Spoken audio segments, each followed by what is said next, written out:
Di pesisir Kalimantan Selatan, para nelayan sering menatap ke arah laut lepas ketika senja mulai menelan matahari. Mereka berbisik tentang sebuah kota misterius yang katanya tak tertulis di peta, tapi kadang terdengar hiruk-pikuk kehidupannya. Kota itu bernama Saranjana. Konon, jika angin membawa aroma bunga dan lampu-lampu berkilauan tampak samar di kejauhan, berarti gerbang kota itu terbuka. Saranjana digambarkan sebagai kota maju luar biasa. Gedung-gedung tinggi menjulang. Kendaraan mewah tanpa suara melaju seperti bayangan, dan penduduknya cantik jelita serta tampan. Hanya saja, mereka tak memiliki belahan di bawah tubuhnya. Kehidupan mereka terlalu sempurna, terlalu bersih untuk disebut manusia biasa. Nelayan tua bercerita, suatu malam ada truk besar datang ke sebuah bengkel di kota baru. Sopirnya membawa surat pemesanan peralatan canggih. Begitu barang itu siap, sopir misterius itu menghilang tanpa jejak, seperti angin laut yang reda tiba-tiba. Bengkelnya terbengong, karena uang yang ditinggalkan sopir itu lebih mengilap dari uang dunia. Beberapa orang bahkan mengaku pernah dipanggil masuk ke gerbang Saranjana. Tiba-tiba mereka melihat jalan raya lebar yang tak pernah mereka temui, penuh lampu terang dan gedung kaca. Para penduduk menyambut mesra, tapi senyuman mereka menimbulkan rasa merinding. Manusia yang masuk ke sana sering lupa waktu. Ada yang merasa hanya satu malam, padahal ia hilang berminggu-minggu di dunia nyata. Satu hal yang selalu sama dalam setiap kisah, siapapun yang pernah melihat Saranjana tidak lagi memandang laut dengan cara yang sama. Ada rasa rindu, tapi juga ketakutan yang merayap seperti air pasang pelen-pelen mendekati kaki. Karena begitu kamu melangkahkan kaki ke sana, Saranjana bisa saja menyukai kamu, dan kota itu tidak pernah suka kehilangan miliknya. Saiful, nelayan asal kota baru, bangun sebelum suara ayam pertama menyentuh udara. Ia sudah biasa hidup dengan ritme laut. Wajahnya coklat terbakar matahari, sorot matanya tegas, seperti seseorang yang sudah berdamai dengan kerasnya hidup di laut. Pagi itu, ombak lebih tenang dari biasanya. Teman-teman satu perahu bilang, ini pertanda baik, hasil tangkapan pasti banyak. Saiful hanya tersenyum sambil merapikan jaring. Ia percaya laut punya mood sendiri. Kadang seperti sahabat, kadang seperti iblis. Perahu kecil mereka melaju jauh lebih ke tengah. Awan tipis bergerak pelan, matahari bersinar lembut.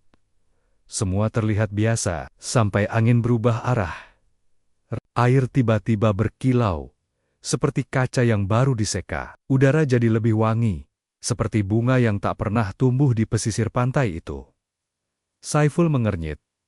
Aneh, gumamnya. Tidak jauh dari tempat mereka menebar jaring, terlihat pantulan cahaya seperti berasal dari kota. Gedung-gedung tinggi, berjajar rapi. Padahal Saiful tahu betul, laut di sana itu dalam, bukan daratan. Temannya, Randi, langsung pucat. Puluh, itu apa? Suaranya bergetar. Sampai-sampai angin pun terasa ikut mendengarkan. Saiful terdiam. Ia mencoba berkedip, memastikan apa yang ia lihat bukan hayalan akibat panas. Namun kota itu tetap ada, berkabut tipis, tapi jelas terlihat. Lampu-lampu memantul di permukaan air, seolah ribuan kehidupan sedang bergerak. Saiful teringat cerita lama dari kakeknya. Saranjana, kota yang tidak boleh dipandang terlalu lama. Ia mendadak tak bisa menggerakkan tubuhnya. Seperti ada sesuatu yang menahan, bukan rasa takut. Lebih seperti rasa penasaran yang menjerat, terlalu kuat untuk dilepas. Ombak berubah.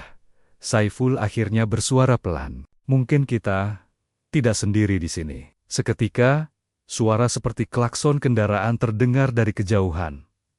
Mana mungkin? Di tengah laut, Randi langsung memutar perahu, mencoba kabur. Namun baling-baling seolah tersangkut sesuatu. Perahu tak bergerak lagi, seperti ditahan tangan tak terlihat. Saiful memandang kota itu sekali lagi. Jantungnya berdentum seperti gamelan yang dipukul keras.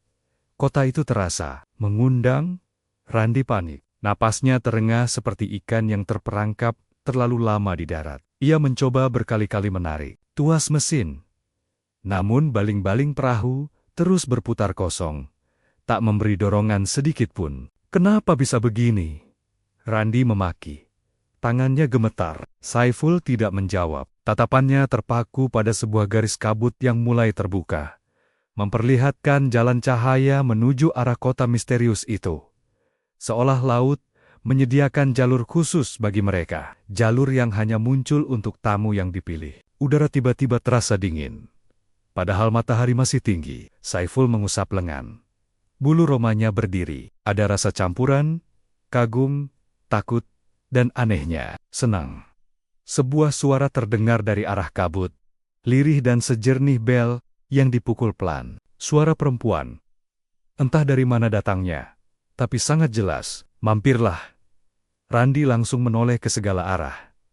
Kau dengar? Bisiknya penuh kecemasan. Saiful mengangguk pelan. Suara itu terasa seperti suara dari dalam kepala, tapi bergema juga di sekitar mereka. Sekejap kemudian, ombak kecil datang mendorong perahu. Pelan, tetapi pasti. Perahu mulai bergerak menuju gerbang kabut. Tanpa mesin, tanpa kendali. Randi hendak melompat ke laut, ingin berenang menjauh. Namun Saiful menahan lengannya. Kalau kau turun, kau akan tenggelam. Lihat airnya, ucap Saiful. Air laut di sekitar mereka berubah warna, menjadi lebih gelap, hampir hitam. Cairan itu tidak tampak seperti air lagi. Lebih mirip kaca cair yang akan menelan apapun yang menyentuh permukaannya. Randi terduduk lemas. Saiful menatap lurus. Kota itu kini semakin dekat. Gedung-gedungnya seperti bayangan masa depan yang tidak pernah dibayangkan manusia di sini. Dalam hati kecilnya, Saiful menyadari sebuah hal mengerikan. Ia seharusnya tidak melihat ini. Namun pintu sudah terbuka, dan langkah awal sudah dimulai. Saat perahu menembus kabut, cahaya terang menyambut mereka. Suara-suara seperti kendaraan mewah terdengar. Musik asing mengalun samar. Saiful menggenggam pinggiran perahu erat-erat. Jalan kembali menghilang. Dalam kabut, terdengar lagi suara perempuan itu. Selamat datang. Ketika kabut tersibak sepenuhnya, pemandangan yang muncul membuat Saiful dan Randi tertegun. Mereka tidak lagi berada di atas air. Perahu mereka seolah meluncur ke sebuah dermaga yang sangat megah. Permukaannya halus, seperti terbuat dari batu putih yang dipoles sempurna. Gedung-gedung menjulang dengan dinding kaca bening. Bentuknya terlalu futuristik untuk ukuran manusia biasa. Jalanan lebar membentang dengan garis-garis cahaya yang mengalir seperti urat nadi. Suasana terasa hidup, namun tak tampak seorang pun di sekeliling mereka. Randi menggenggam bahu Saiful. Ini bukan kota baru, bukan pula Banjarmasin, ucapnya lirih. Saiful mengangguk. Kerongkongannya kering. Ia memasukkan tangan ke kantong celananya, mencoba meraba sesuatu yang nyata. Sebilah pisau kecil yang biasa ia gunakan saat menarik pancing. Hanya itu yang bisa membuatnya merasa masih di dunia sendiri. Sebuah suara lembut datang dari arah belakang. Langkah, kaki. Mereka serempak menoleh.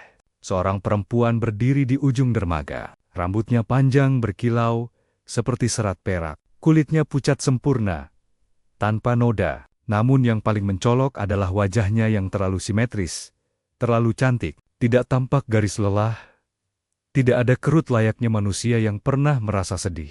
Perempuan itu tersenyum. Senang, namun dingin. Kalian sudah jauh melaut?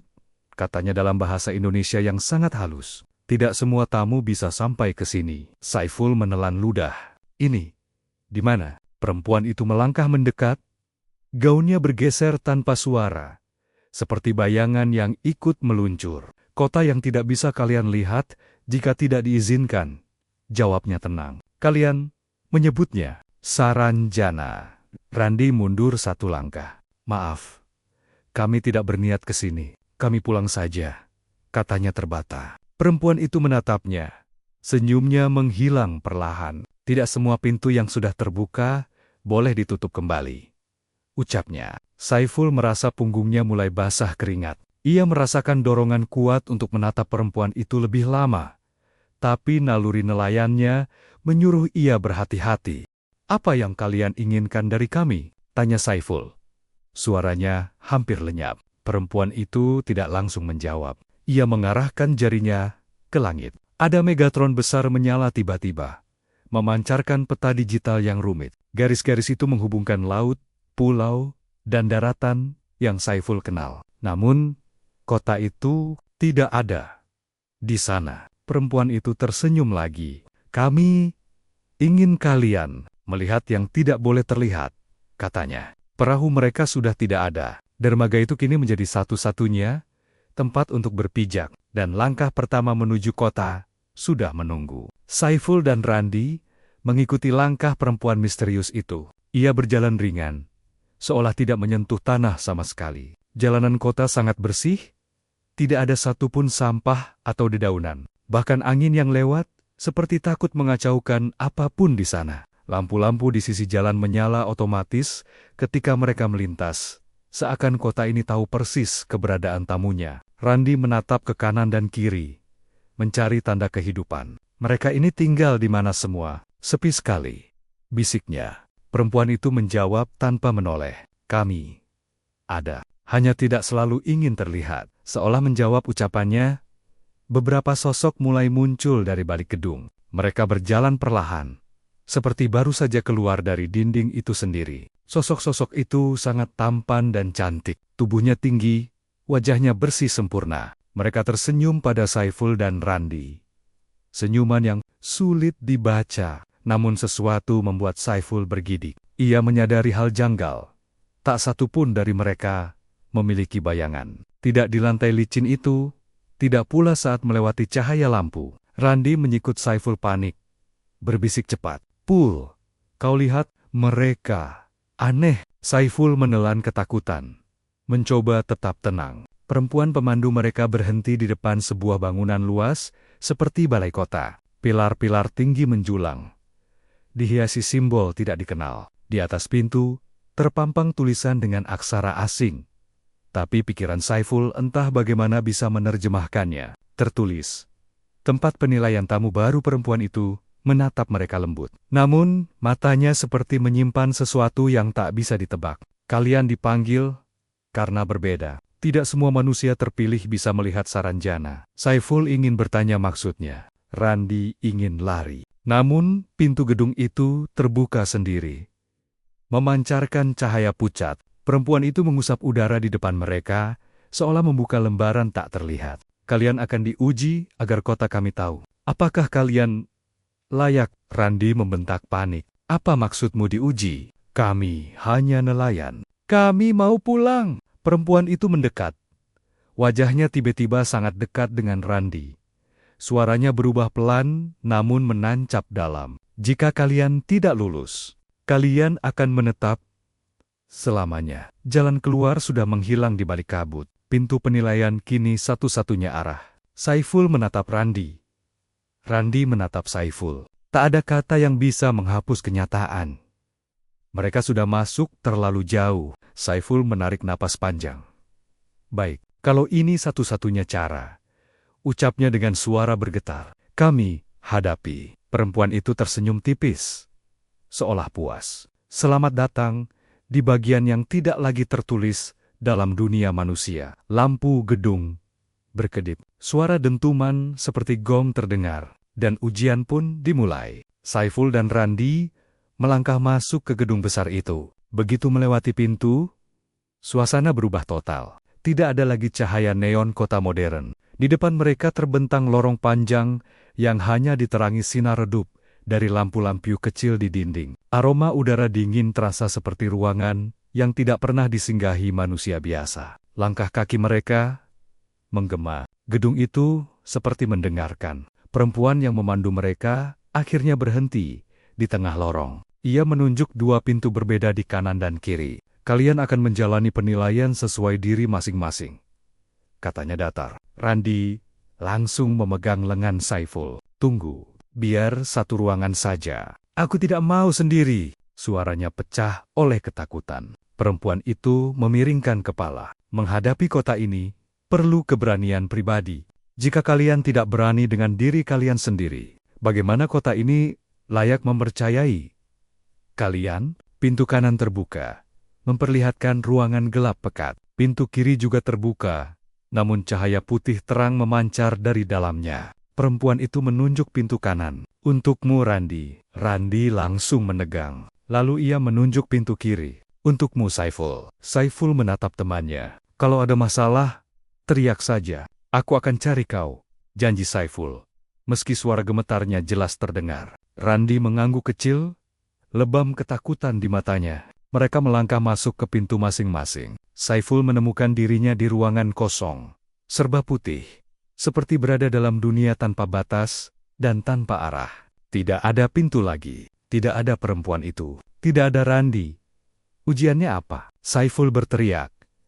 Namun suara itu seperti terserap dinding putih. Kemudian, lampu ruangan menjadi lebih terang. Di depan Saiful tiba-tiba muncul sebuah kursi kayu.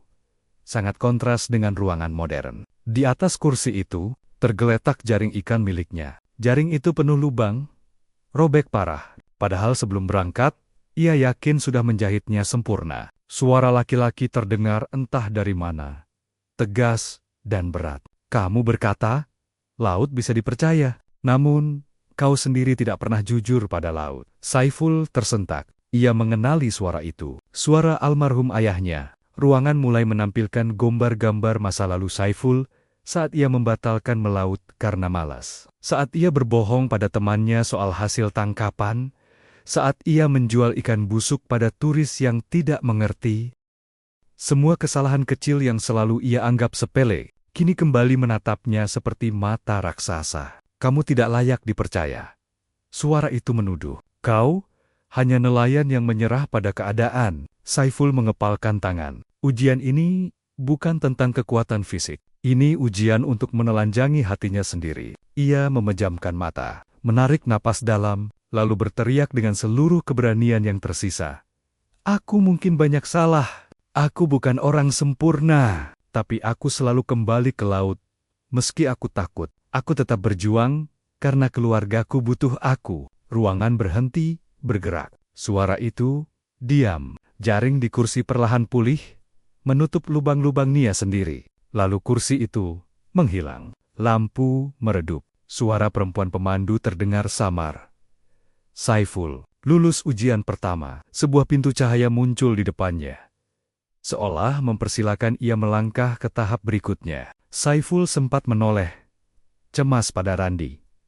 Ia berharap temannya juga berhasil. Namun, ujian di Saranjana tidak pernah adil bagi semua orang.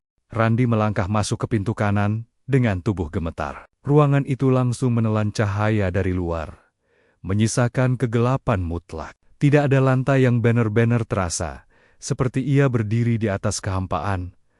Saiful? Panggilnya pelan, tidak ada jawaban. Hanya napasnya sendiri yang memantul kembali. Terdengar terlalu dekat.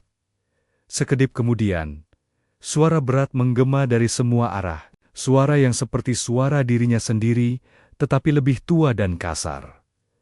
Kau selalu takut kehilangan, padahal kau sudah lama kehilangan dirimu sendiri. Randi memutar tubuh ke segala arah. Mencoba mencari sumber suara. Sesuatu menetes, mengenai pundaknya. Air atau keringat dingin dari atap kegelapan, lalu muncullah satu cahaya kecil, menyorot sebuah objek di tengah ruangan. Mesin perahu Randi. Mesin itu rusak parah. Oli menetes membentuk genangan hitam yang berkilau tak wajar. Suara itu kembali. Kau berbohong pada Saiful, bahwa mesinmu aman. Kau tahu, mesin itu bisa mati kapan saja. Dan sekarang kalian berdua masuk ke laut ini, karena kebohonganmu sendiri. Randi mundur setapak. Aku hanya butuh uang cepat. Aku tidak mau. Saiful tahu bahwa aku tidak mampu seperti dia. Lampu kedua menyala, menyorot ibunya Randi yang duduk membelakanginya. Tubuhnya menunduk, pundaknya bergetar seperti menangis. Randi langsung tersentak. Ibu? Ibu? Sosok itu perlahan menengok. Wajahnya pucat, tanpa mata. Mulutnya bergerak mengeluarkan suara serak. Kau malu mengakui ibumu. Kau bohongi semua orang bahwa ia sudah tiada, agar orang kasihan padamu. Randi jatuh berlutut. Tangannya menutup wajah yang sudah basah oleh air mata. Aku hanya ingin dihargai. Aku hanya ingin dianggap hebat. Cahaya ketiga menyala, menyorot dirinya sendiri, berdiri tak jauh di depan. Versi dirinya itu tampak lebih kuat, lebih percaya diri.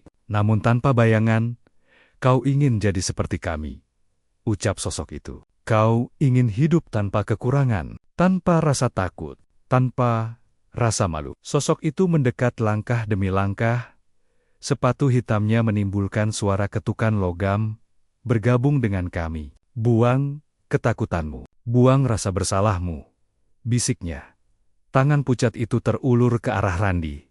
Jadilah seperti kami. Tak perlu kembali pada kehidupan kecilmu. Randi menatap tangan itu, matanya berkilat oleh keputusasaan. Untuk 1 detik, ia ingin menerima.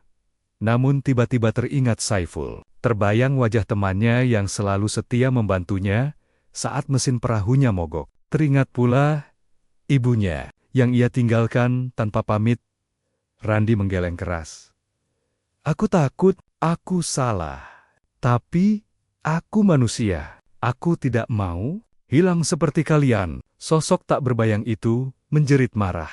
Ruangan berguncang. Lampu-lampu pecah satu persatu. Kegelapan kembali menguasai. Dalam pekat itu, terdengar suara perempuan pemandu. Randi, lulus ujian pertama. Sebuah pintu cahaya muncul di hadapannya. Sama seperti yang muncul pada Saiful. Randi terhuyung berdiri, langkahnya berat. Namun ia tahu ia harus terus maju. Sebelum pintu menutup, ia sempat mendengar suara bisikan lain. Tapi tidak semua ujian akan berpihak pada kalian. Pintu cahaya yang ditembus Saiful mengarah pada sebuah ruang bulat. Dindingnya terbuat dari kaca bening yang memantulkan cahaya biru lembut. Seperti berada di dalam gelembung raksasa di dasar laut. Saiful menggenggam dagunya sendiri untuk memastikan ia masih nyata. Beberapa detik setelah itu, pintu lain muncul di sisi ruangan. Randi muncul dari dalam. Langkahnya sempoyongan, wajahnya pucat, dan matanya masih menyimpan bekas ketakutan yang belum hilang. Saiful menghampirinya cepat. Kau baik-baik saja. Randi mengangguk pelan. Aku melihat hal yang tidak ingin kulihat lagi. Air matanya masih menggenang di sudut mata. Saiful menepuk bahu sahabatnya itu. Kita sudah sampai sejauh ini. Jangan sampai mereka menang. Sebelum Randi bisa menjawab, perempuan pemandu muncul begitu saja di tengah ruangan. Ia tidak memasuki ruangan lewat pintu, seolah ruangan itu sendiri menciptakannya dari udara. 1 ujian telah kalian lewati, ucap perempuan itu datar. Ujian berikutnya tidak lagi tentang diri kalian sendiri, tapi tentang satu sama lain. Randi menegakkan tubuh, menatapnya curiga. Apa maksudmu? Perempuan itu mengangkat tangannya perlahan. Lantai di bawah mereka berubah menjadi seperti kaca bening. Tepat di bawahnya, terlihat ombak hitam berputar membentuk pusaran. Seolah ruang itu berdiri tepat di atas lautan neraka. Di tengah pusaran itu, muncul bayangan 2 figur lain. Berwajah Saiful, berwajah Randi, namun versi mereka lebih tinggi, lebih tampan, dan tentu saja tanpa bayangan. Perempuan itu tersenyum samar. Ujian kedua ini mengukur apakah kalian bisa mempercayai satu sama lain. Ketika kota ini memberi tawaran yang lebih baik, bayangan-bayangan itu menatap mereka dari bawah dengan tatapan sombong. Senyum mereka terasa seperti ejekan yang ditujukan pada semua kelemahan. Saiful mengepalkan tangan. Apa yang mereka mau? Perempuan itu berputar pelan, gaunnya ikut melayang tanpa menimbulkan suara sedikit pun. Mereka adalah kemungkinan. Apa jadinya jika kalian memilih Saranjana dan meninggalkan dunia kalian? Ucapnya seperti mengucapkan ramalan. Ia menghampiri Saiful. Kau bisa mendapatkan kehidupan sempurna. Tidak ada lagi jaring rusak. Tidak ada lagi hidup pas-pasan. Ia lalu menatap Randi.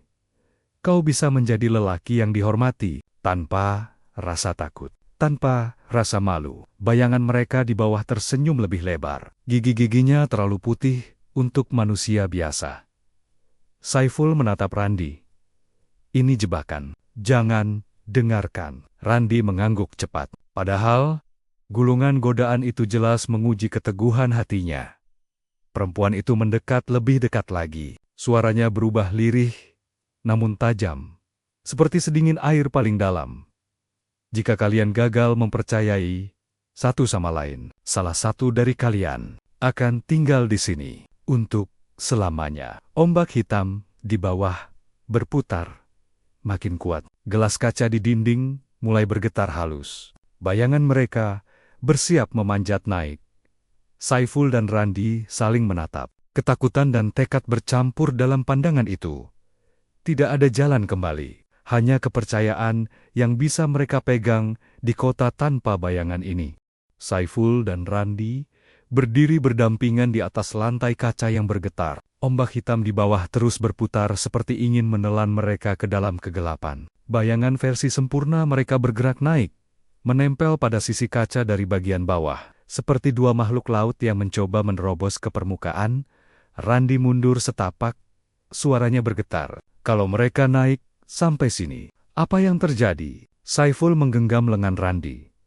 Kita tidak boleh terpisah. Apapun yang terjadi, kita tetap bersama. Bayangan Saiful dan bayangan Randi kini sudah tepat di bawah kaki mereka. Saat mereka menggador-gedor kaca, lantai itu mengeluarkan retakan halus. Perempuan pemandu mengangkat tangan. Sekarang, ujian ini dimulai. Cahaya di ruangan berubah merah. Di dinding melayang muncul layer-layer besar yang memperlihatkan adegan-adegan dari masa lalu mereka. Namun, tayangan itu diputar dengan cara yang memutarbalikkan cerita. Adegan pertama menampilkan Saiful sedang menghitung hasil tangkapan ikan. Saat itu Randi mendekat, dan tampak bahwa Saiful sengaja menyembunyikan beberapa ikan paling besar di belakangnya. Randi terpaku. Kau menyembunyikan ikan itu dariku? Suaranya pecah oleh tuduhan. Saiful cepat menggeleng. Tidak seperti itu. Itu dulu. Aku. Layar berubah adegan kedua. Menampilkan Randi saat diberi pinjaman uang oleh Saiful. Lalu Randi tertawa di belakangnya, sambil berkata pada temannya. Saiful bodoh, gampang dibohongi. Saiful menatap Randi. Kilatan sakit lewat di matanya. Randi tergagap. Aku tidak sungguh-sungguh. Itu aku yang dulu. Aku malu. Layar terus menampilkan setiap rahasia yang tersembunyi di antara mereka. Kebohongan kecil, iri, hati, sesaat. Pengkhianatan yang pernah terlintas, namun tidak diucapkan. Versi sempurna mereka mengetuk kaca lebih keras. Retakan semakin melebar. Perempuan itu berbisik seperti racun. Kepercayaan kalian rapuh. Cukup satu retak, dan kalian akan terpisah. Saiful merasa dadanya sesak. Ia menatap sahabatnya yang selama ini ia perlakukan seperti saudara sendiri. Namun kota ini mencoba menghapus semua itu. Randi mundur lagi. Aku tidak tahu harus percaya apa. Kaca mulai retak di bawah kakinya. Ombak hitam siap menelan. Saiful langsung menarik Randi dan berteriak, "Hentikan, semua orang punya dosa. Tapi kami sudah saling memaafkan jauh sebelum ini." Randi menatap Saiful. Air matanya jatuh. Bersama rasa bersalahnya, Aku tetap percaya sama kau, Pul. Bisik Randi. Saiful tersenyum kecil. Aku juga percaya kau, Endik. Seketika, layer-layer itu pecah sendiri. Bayangan di bawah berhenti memukul kaca. Retakan lantai kembali menyatu, seperti tidak pernah ada. Perempuan pemandu mengerjapkan mata. Senyum halus namun penuh rasa. Menahan emosi muncul di wajahnya. Luar biasa. Masih ada manusia yang bertahan dari ujian ini. Saiful dan Randi saling menggenggam tangan erat. Perempuan itu kemudian menghilang dalam bentuk kilatan cahaya, meninggalkan suara yang berdengung di seluruh ruangan. Ujian terakhir menunggu. Jalan ke keluar tidak pernah gratis. Saiful masih gemetar menahan dingin setelah kejadian tadi malam. Suara azan tanpa muadzin itu seolah masih bergetar dalam telinganya. Ia berusaha menenangkan diri dengan menjerangkan air untuk membuat kopi. Berharap aroma seduhan bisa mengusir rasa takut yang belum bubar saat matahari mulai naik pelan di ufuk laut. Saiful memutuskan memeriksa perahunya. Ia harus memastikan mesin baik-baik saja. Paling tidak, begitu ia menemukan arah pulang, perahu itu siap menjemput kebebasan. Namun, langkahnya terhenti setibanya di bibir pantai. Perahunya sudah tidak seperti semula. Cat biru kusam yang semalam ia lihat, kini berganti menjadi lebih mengilap. Seperti baru deket oleh pelukis handal. Tali jangkar yang sebelumnya lusuh, kini tampak baru dan kuat. Bahkan papan bagian samping yang retak sudah hilang sama sekali. Saiful langsung menelan ludah. Ia mengedarkan pandangan mencari jejak siapapun yang mungkin menyentuh perahunya. Tidak ada satupun, tidak ada perkampungan, tidak ada nelayan lain. Hanya debur ombak yang terdengar lebih pelan, seolah laut pun sedang menahan napas. Ia menyentuh lambung perahu. Licin sekali, seperti bukan kayu biasa. Ada ukiran halus yang tidak ia kenal. Membentuk pola-pola seperti huruf tapi bukan huruf Latin, bukan juga Arab. Bentuknya seperti simbol-simbol kuno yang tak pernah ia lihat seumur hidupnya. Siapa yang melakukan ini? Gumamnya lirih. Saiful mencoba menyalakan mesin. Seketika mesin itu menyala mulus, tanpa batuk-betuk, seperti biasanya. Suaranya bahkan lebih halus. Ia makin gelisah. Perutnya seperti dipelintir rasa was-was. Lalu, ia menemukan hal terakhir yang membuat bulu kuduknya berdiri lebih tinggi. Di kursi kemudi, terdapat sebuah map kecil terbuat dari bahan mirip kulit. Ketika Saiful membukanya, ia menemukan peta. Hanya ada 2 penanda. Satu bertuliskan Saiful, satunya lagi saranjana garis tipis, menghubungkan keduanya. Garis itu berpendar, seperti cahaya hijau hidup. Saiful terpaku. Peta itu seperti memberinya sebuah pilihan, atau lebih tepatnya, peringatan. Ia akhirnya menutup map itu dengan tangan gemetar, menoleh ke arah pulau yang samar-samar, masih tampak di balik kabut. Ia tersadar pada satu hal yang menyeramkan. Ia bukan sekadar terdampar di tempat asing, tempat itu menginginkannya datang lebih dekat. Kabut di laut mulai bergerak, seolah memanggil. Apakah ini jalan menuju Saranjana? Batinnya gemetar. Perahu yang diperbaiki entah oleh siapa itu sudah menunggu. Mesin sudah hidup. Laut membuka selimut putihnya. Jalan menuju kota gaib itu kini seperti siap dilalui. Saiful berdiri di antara 2 ketakutan. Pulang, atau semakin masuk ke tempat yang tidak seharusnya ia datangi. Ia tidak tahu. Apapun keputusan berikutnya, hidupnya tidak akan pernah sama lagi. Saiful menatap peta itu lagi. Namanya sendiri tertera di dalamnya. Terasa seperti kutukan yang ditulis dengan tinta takdir. Ia mencoba merobek map tersebut. Tetapi benda itu sama sekali tidak sobek. Ia lemparkan ke geladak. Peta itu tetap tertutup rapat, seolah menunggu ia membukanya lagi. Jangan ikut campur hidupku, desis Saiful pelan. Meskipun ia tahu peta itu tidak akan menjawab. Ia naik ke perahu dengan hati-hati. Mesin yang menyala pelan mengeluarkan getaran lembut, seperti cuping telinga yang sensitif. Mesin ini terasa mendengarkan setiap denyut hatinya. Saiful memegang kemudi. Ia menatap kembali pulau tempat ia bermalam. Pulau itu sekarang tampak lebih berbeda. Ada menara tinggi yang semula tidak ada, menjulang di belakang pepohonan seperti penjaga yang bangun dari tidur panjang. Puncaknya bersinar samar warna keemasan. Saiful mengerutkan alis. Tidak mungkin ia tidak melihat menara sebesar itu sebelumnya. Kecuali, menara itu hanya terlihat saat seseorang ditandai untuk melihat. Dadanya menegang. Tiba-tiba gelombang datang dari arah laut yang mengarah ke pulau. Bukan ke perahu Saiful, tetapi ke daratan. Seolah laut mendorongnya untuk pergi. Ombak memukul pantai dengan keras berkali-kali. Menciptakan dentuman seperti drum perang. Saiful paham maksudnya. Laiknya seseorang yang diusir pelan, alam di sini tidak menginginkan ia kembali ke pulau itu lagi. Ia menghela napas panjang, lalu memutar kemudi, menjauh dari pantai. Mesin merespons tanpa menunggu perintah penuh.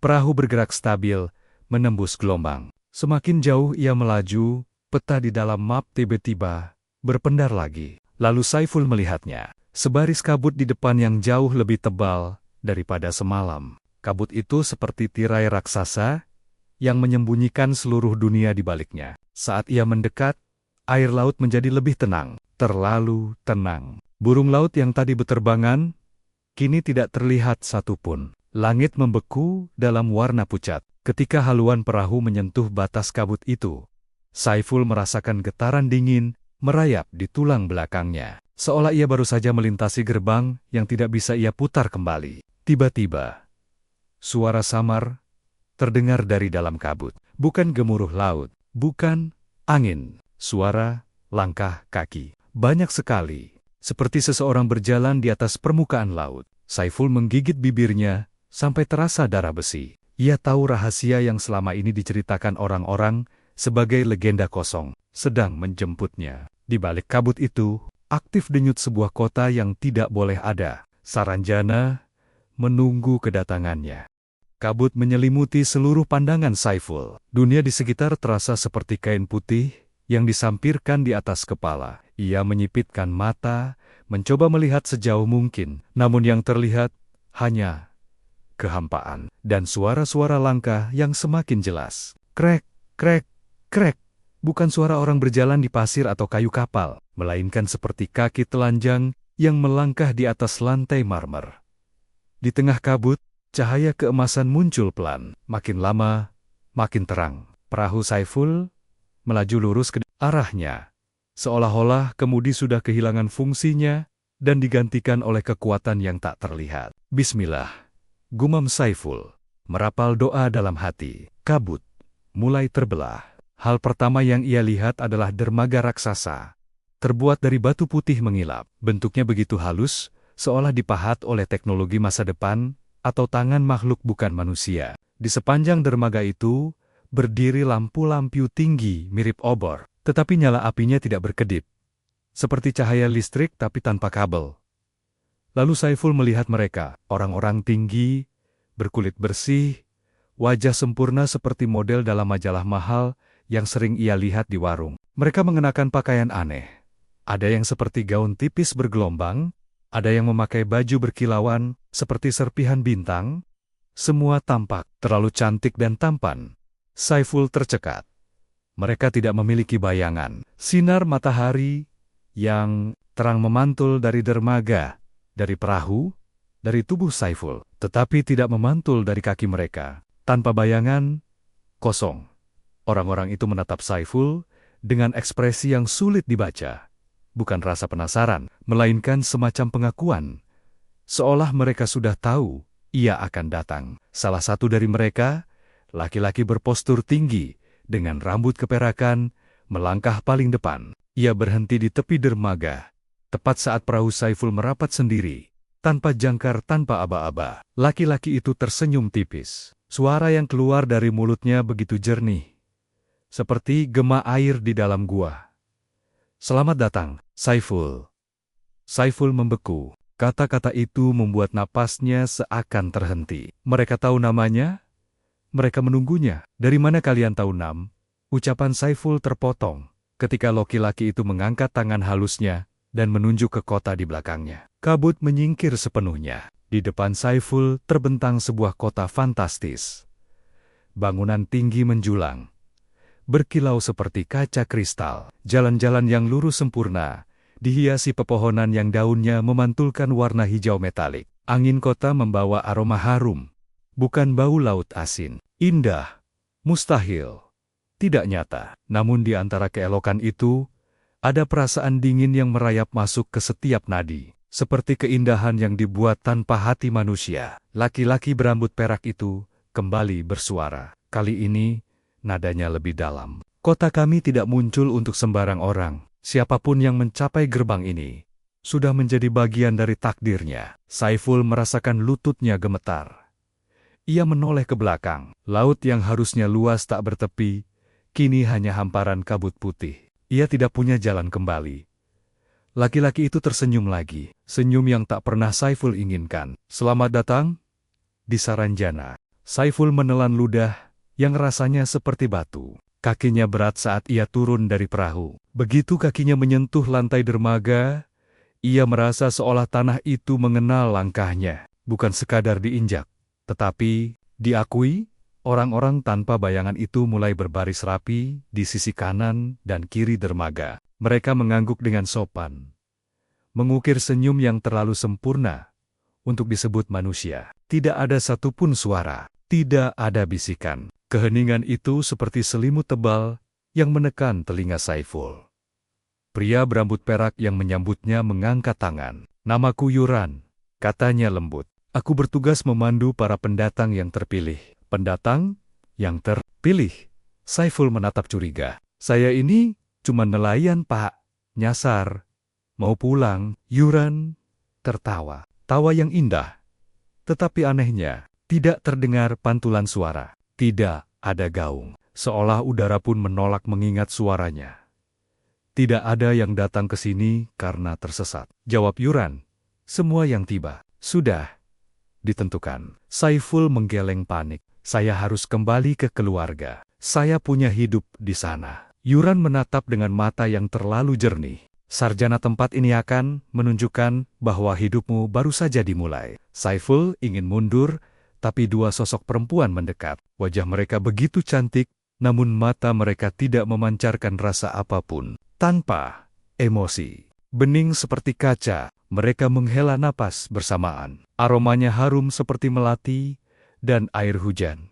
Salah satu dari mereka memberikan kalung aneh, berbentuk lingkaran dengan batu hijau terang di tengahnya. Saiful menolak menyentuhnya, tapi batu itu menyala dan tiba-tiba melompat sendiri ke lehernya. Mengunci seperti magnet kuat, Saiful tersentak. Apa ini? Yuran menatapnya dengan senyum tipis, tanda bahwa kau sudah diterima. Mulai saat ini, kota akan melindungimu dari hal-hal yang tak perlu kau ketahui. Saiful memegang kalung itu. Batu hijau berbentuk mata bulat itu seperti menatap balik ke dalam dirinya. Jantungnya berdetak terlalu kuat, hampir sakit.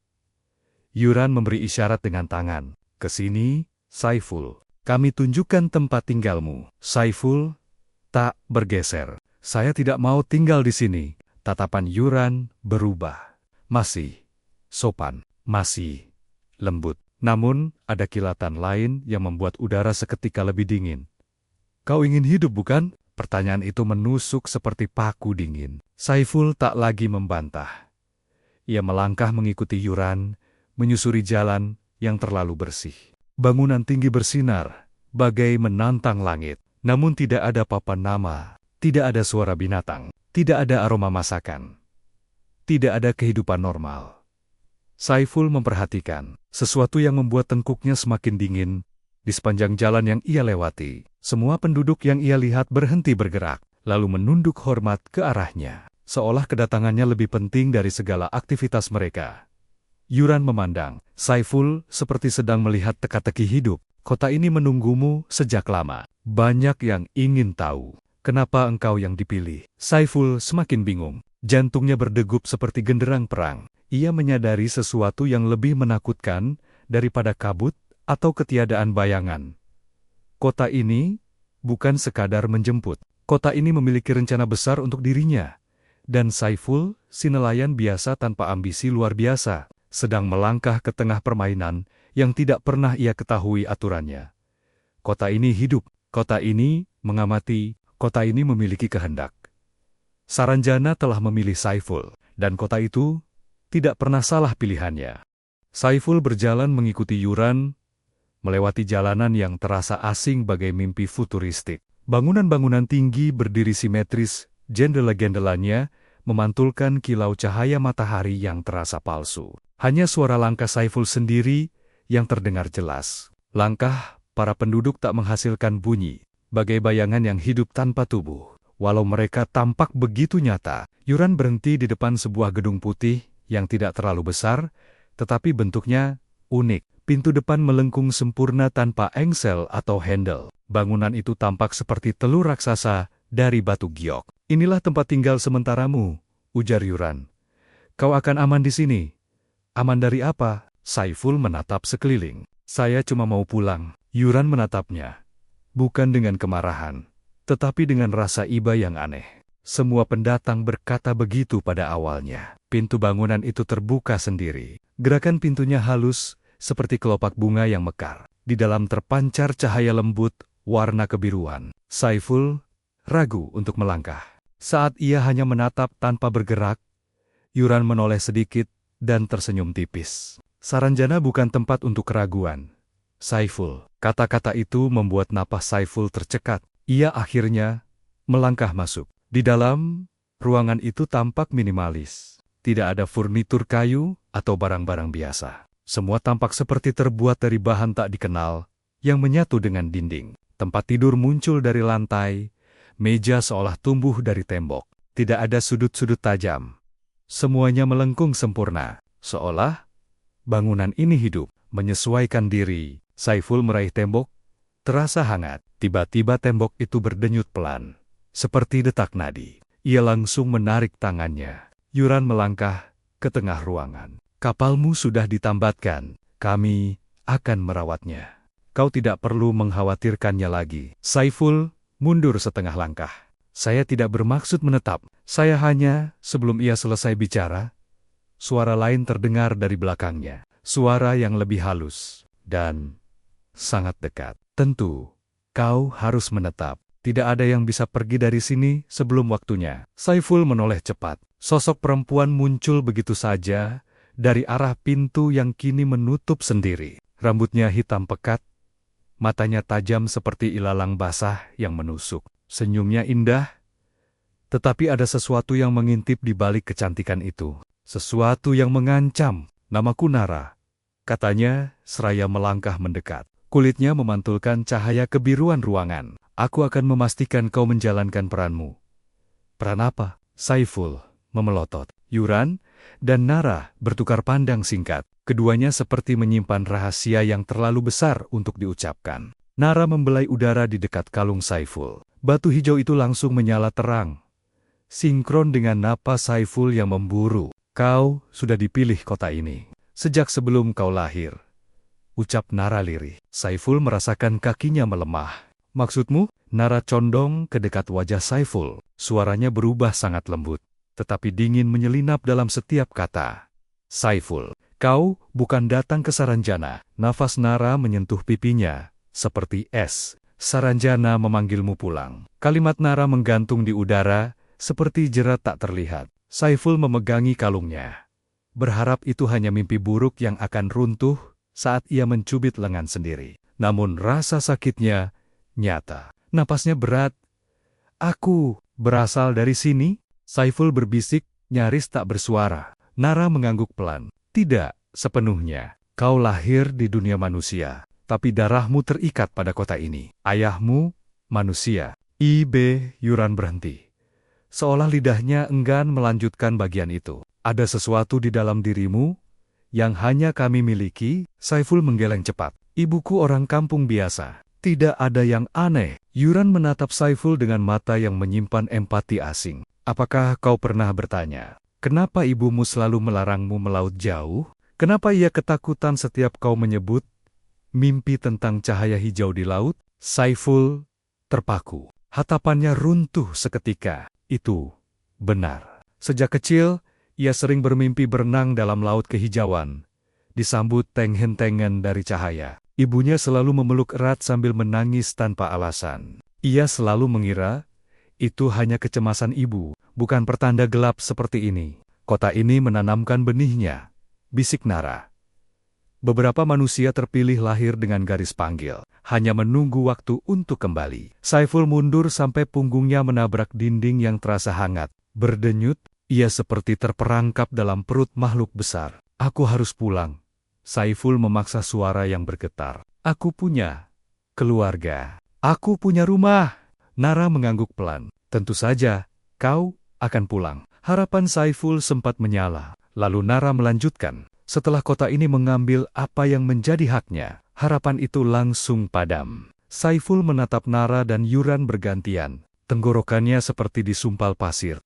Apa maksud kalian? Apa yang kota ini inginkan? Tiba-tiba seluruh ruangan meredup. Lampu biru menyurut menjadi warna hijau pekat sama seperti cahaya pada batu kalung. Bayangan Saiful satu-satunya di ruangan itu menari gelisah, seperti mencoba melarikan diri. Yuran menjawab perlahan. Kehadiranmu menjaga keseimbangan kota. Tanpamu, Saranjana akan kehilangan pintu ke dunia manusia. Nara menyeringai lembut. Senyum yang terlalu indah untuk ditatap lama. Kau adalah jembatan kami, Saiful. Satu-satunya yang tersisa. Saiful merasa darahnya berubah dingin. Jembatan.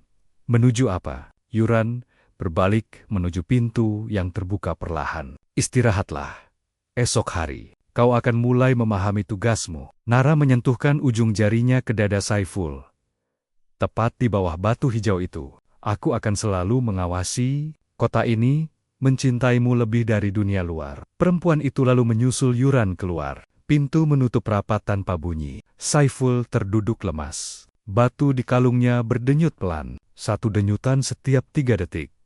Seperti napas makhluk yang sedang tidur. Saiful memandang lenggit-lenggit ruangan yang berkilau temaram. Dadanya terasa seperti dicekik ketakutan dan pertanyaan. Jika Saranjana memanggilnya pulang, apakah artinya ia tidak pernah benar-benar milik dunia manusia? Di luar restoran hening, kota itu bernafas, dan Saiful baru menyadari sesuatu yang jauh lebih buruk.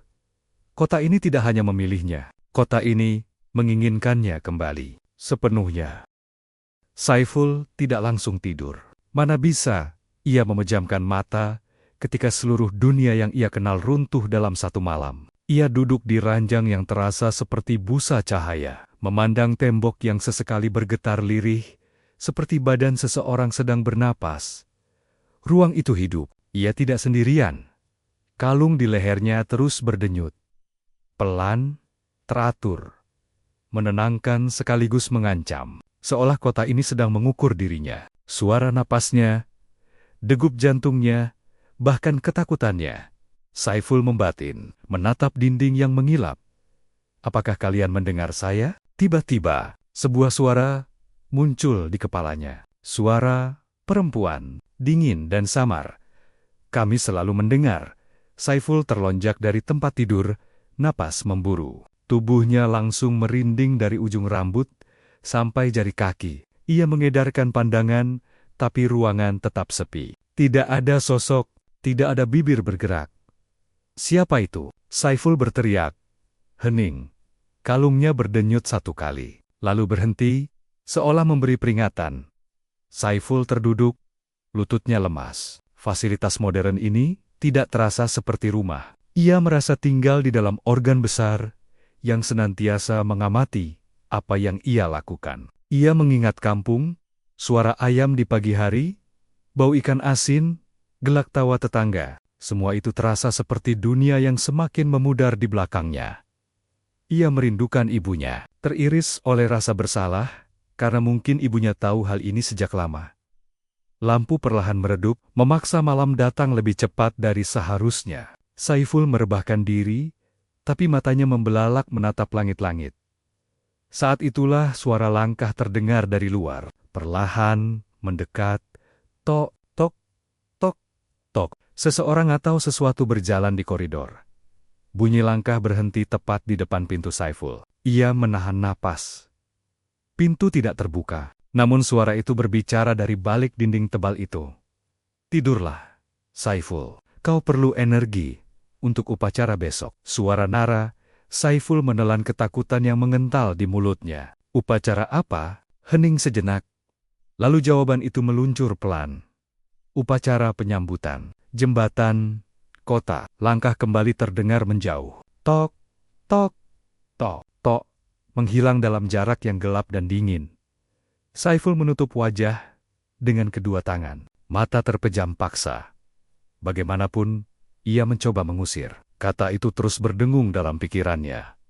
Jembatan, jembatan, jembatan. Tidurnya akhirnya datang, tapi tidak membawa mimpi indah. Ia terjaga dalam setiap napas. Dengan satu kesadaran menakutkan, esok hari akan mengubah segalanya. Mungkin untuk selamanya. Saiful terbangun oleh perasaan diawasi. Bukan suara, bukan sentuhan, melainkan tatapan yang menembus punggungnya. Ia mengangkat kepala pelan. Di sisi ruangan, terdapat semacam jendela, tapi bukan jendela biasa. Tidak ada kaca, hanya lubang oval yang menghadap ke jalan kota. Di balik lubang itu, seseorang berdiri diam. Sosok tinggi, wajahnya tidak jelas, hanya siluet tipis seperti kabut yang diberi tubuh.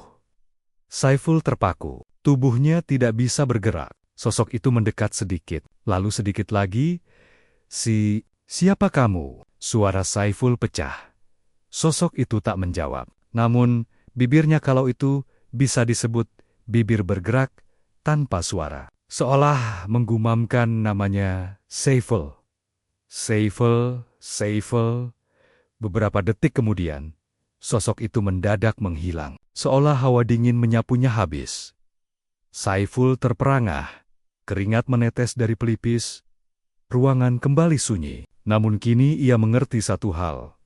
Kota ini tidak hanya melihatnya, kota ini menginginkan dirinya sepenuhnya. Pintu kamar membuka sendiri. Bukan Nara, bukan Yuran. Seorang perempuan muda lain masuk dengan senyum cerah yang tidak sampai ke mata, membawa sebuah pakaian lipat berwarna putih keperakan. "Aku Aluna," katanya lembut, sambil menaruh pakaian itu di ranjang. "Kau harus mengenakannya saat upacara." Saiful menyentuh kain itu ragu-ragu. Kainnya dingin, seperti kulit ikan. Upacara apa sebenarnya ini? Aluna menatapnya dengan sopan. "Upacara peresmianmu sebagai jembatan kami." "Aku bukan jembatan!" Saiful berteriak pelan. Suaranya penuh rasa putus asa. Aluna tersenyum lagi. "Tentu tidak, sebelum kau menerima panggilan kota. Lagi pula, mereka semua menantimu." "Mereka?" Ia menatap Saiful dengan mata kosong indah yang aneh. "Keturunan Saranjana yang ingin kembali ke rumah asalnya lewat dirimu." Saiful merasa seluruh yang ia ingat tentang dunia manusia mulai retak. Ia merenggut pakaian itu kasar, menekukannya. "Aku tidak akan ikut upacara kalian." Aluna menatapnya, masih dengan senyum tenang. "Kalung itu tidak akan membiarkanmu menolak." Saat kata-kata itu meluncur, batu hijau di leher Saiful menyala, lebih terang dari sebelumnya. Nyeri menjalar ke dadanya, seperti panas logam. Saiful meringis kesakitan. Aluna hanya berkata pelan, "Kota ini mencintaimu. Kau akan memahami itu, Saiful." Lalu ia pergi, meninggalkan Saiful dengan rasa takut yang semakin tebal. Waktu terasa bergerak sendiri. Entah berapa lama sejak Aluna pergi, tapi tiba-tiba pintu terbuka lagi, dan Yuran menunggu di depan. "Upacaranya sudah siap," katanya datar. "Ikut aku." Saiful terpaksa mengikuti. Batu hijau di kalungnya seolah menarik langkahnya maju. Setiap kali ia menahan gerak, dadanya seperti ditusuk jarum dingin. Ia berjalan di jalanan yang tampak megah. Terlalu megah untuk kota yang mustahil ada. Semua penduduk keluar rumah. Mereka berdiri rapi di kiri kanan jalan. Semua tersenyum ke arah Saiful. Namun tak satu pun yang bersuara. Tak ada bunyi napas. Tak ada batu kecil. Keheningan itu memekakan hati. Mereka mengangkat tangan kanan ke dada, memberi hormat. Seluruh mata tertuju pada Saiful, seolah ia raja sekaligus kurban. Saiful menelan ludah. Tangannya gemetar di sisi tubuh. "Saya mohon, biarkan saya pulang." Yuran tidak menjawab. Ia terus berjalan. Saiful tiba di sebuah alun-alun luas. Di tengahnya berdiri pilar raksasa dari kristal hijau, berdenyut pelan seperti jantung. Cahaya kota terasa berasal dari pilar ini. Nara berdiri di depan pilar, mengenakan jubah emas. Ia tersenyum seolah menyambut pahlawan perang. "Selamat datang, Saiful." Suaranya menggema lembut. "Kau akhirnya sampai di sini." Saiful berhenti beberapa meter dari pilar. Tubuhnya menegang. "Kenapa aku? Apa salahku?" Nara berjalan mendekat. Jarak di antara mereka hanya sejengkal. "Kau memiliki darah dunia kami. Ibumu salah satu dari kami yang memilih hidup sebagai manusia. Kau pewaris garis kami." Saiful hampir pingsan mendengar itu. Kakinya mencari tanah yang lebih kokoh, tapi tidak ada. "Seluruh kota menunggu kau membuka jalan," bisik Nara. "Membuka jalan kemana?" Nara menunjuk pilar hijau itu ke dunia manusia, agar kami bisa kembali. Hawa dingin mengetuk tulang belakang Saiful. Ini bukan hanya tentang dirinya. Ini tentang invasi, pengambil alihan, dan ia adalah gerbangnya. Dua lelaki bertubuh besar tanpa bayangan menggenggam lengan Saiful. Mereka mendorongnya menaiki tangga kecil menuju pilar besar. Saiful berontak. "Tidak, aku bukan bagian dari kalian." Batu kalungnya menyala ganas. Rasa panas mengekang tubuhnya. Ia gemetar, tidak bisa melawan. Ia hampir sampai di puncak pilar. Semua penduduk mendongak memandangnya. 1000 pasang mata. Dan tidak ada yang manusiawi. Di puncak, ada lingkaran kecil seperti tempat upacara. Nara naik menyusulnya. "Lihatlah ke kota, Saiful." Saiful menatap ke bawah. Saranjana begitu indah. Seperti berlian yang mengapung di tengah dunia yang tidak ada di peta manapun. Indah seperti mimpi yang tidak ingin berakhir. Namun ia melihat sesuatu lain di bawah keindahan itu. Jalan-jalan yang berkilau seperti sirkuit raksasa, bangunan yang bentuknya seperti rangka mesin. Kota ini hidup dan lapar. Nara memegang bahu Saiful. Mulai saat ini, kau tidak lagi milik dunia manusia. Saiful menarik napas terakhir. Sebagai manusia, bebas. Karena ia tahu setelah ini, ia akan menjadi kepunyaan kota. Jantungnya berdegup menyentuh batas. Batu hijau bersinar beringas, seolah siap pecah. Kota ini, bisik Nara tepat di telinganya, akan berdetak dengan darahmu. Alun-alun bergemuruh dalam keheningan. Dan Saiful baru sadar, upacara ini permulaan kehancuran bagi dunia yang ia tinggalkan.